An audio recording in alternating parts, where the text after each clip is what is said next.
یادیں اسے زہریلی ناگن کی طرح ڈس رہی تھیں۔ اپنے معصوم بھائی کا چہرہ بار بار آنکھوں کے سامنے آ جاتا تھا اور وہ شدت کرب سے تڑپ اٹھتا تھا۔ والدین کے سامنے مضبوطی کا خوب چڑھا رکھتا، جوں ہی تنہا ہوتا یادوں کے دریچے کھل جاتے اور ساتھ ہی زخموں کے ٹانکے بھی کھل جاتے۔ تنہائی میں اسے آنسو بہانے کا موقع مل جاتا اور وہ تنہائی میں خوب روتا۔ اسے اپنا بھائی بہت عزیز تھا اور وہ دونوں بھائی ایک دوسرے کی جان تھے۔ وہ دونوں صرف بھائی ہی نہیں، اچھے دوست بھی تھے۔ عمر اپنے بھائی شاہد کے 3 سال بڑا تھا۔ دونوں میں بے حد محبت تھی۔ ساتھ ساتھ بڑے ہوئے اور ساتھ ہی ساتھ تعلیمی سفر جاری رکھا۔ ایک شام ان پر قیامت ٹوٹ پڑی۔ دروازے پر کوئی دستک دے رہے تھا تو عمر کی ماں باہر آئی۔ دیکھا کہ 3-4 نقاب پوش آدمی کھڑے تھے۔ اندر کون ہے؟ نقاب پوش آدمیوں میں سے ایک بولا۔ جاجا جی، میرا شوہر اور بیٹا ہے اندر، عمر کی ماں ڈرتے ہوئے بولی۔ بلاؤ ان کو باہر، دوسرا گرجدار آواز میں بولا۔ وہ بیچاری ہانپتی کانپتی اندر گئی اور ان کو باہر کی حالت سے آگاہ کیا۔ عمر گھر میں نہیں تھا اس دن۔ شاہد اور اس کا باپ دونوں ڈرتے ہوئے باہر ہوئے۔ اچھا، تو یہ تمہارا را بیٹا ہے؟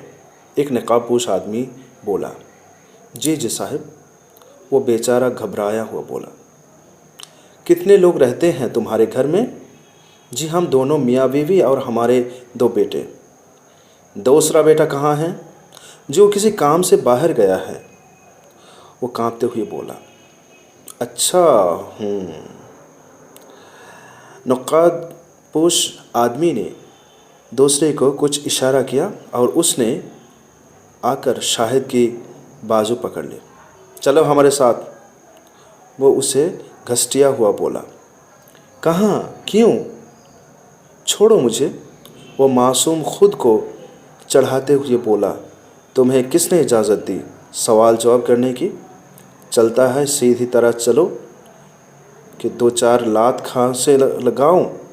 نقاب پوش غصے سے بولا۔ نہیں نہیں، آپ میرے بیٹے کو نہیں لے جا سکتے۔ آخر اس کی کیا غلطی ہے؟ کیا قصور ہے میرے بیٹے کا؟ وہ زار قطار کرتے ہوئے بولی۔ یہ آپ لوگ میرے بیٹے کو کہاں لے جا رہے ہیں؟ اس کا باپ بے بسی سے دکھی لہجے میں بولا، مگر ان ظالموں نے اس بے بس ماں باپ کے آنسو پر کوئی دھیان نہ دیا اور ان کے بیٹے کو ساتھ لے کر چلے گئے۔ وہ دونوں میاں بیوی روتے بلکہ رہ گئے اور عارضی کرتے رہ گئے۔ عمر جب گھر پہنچا تو ساری بات سن کر کلیجہ تھام کر رہ گیا۔ آپ نے چھوٹے کو کیوں ان ظالموں کے ساتھ جانے دیا؟ وہ ہاتھ کے پست سے آنسو صاف کرتے ہوئے بولا۔ ارے ہم ان ظالموں کے آگے بے بس ہو گئے تھے، کیا کر سکتے تھے؟ نہ جانے کہاں ہوگا میرا بیٹا، ماں روتے ہوئے بولی۔ تینوں نے بہت ہاتھ پیر مارے مگر شاہد کا کوئی پتہ نہ چلے سکا اور تیسرے دن اس کی لاش کسی سیب کی باغ میں ملی۔ لاش جب گھر پہنچی تو قیامت ٹوٹ پڑی۔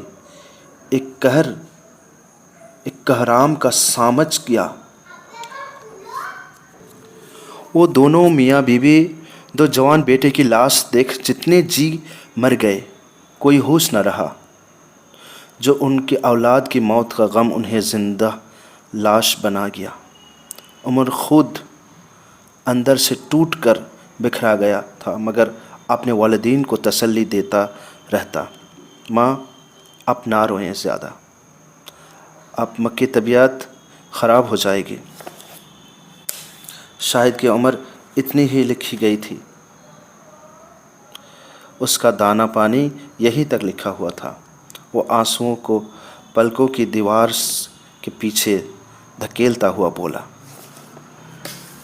بیٹا، مجھے صبر نہیں آتا ہے، اپنے اس بے قرار دل کا کیا کروں؟ میرے معصوم بے گناہ شاہد کو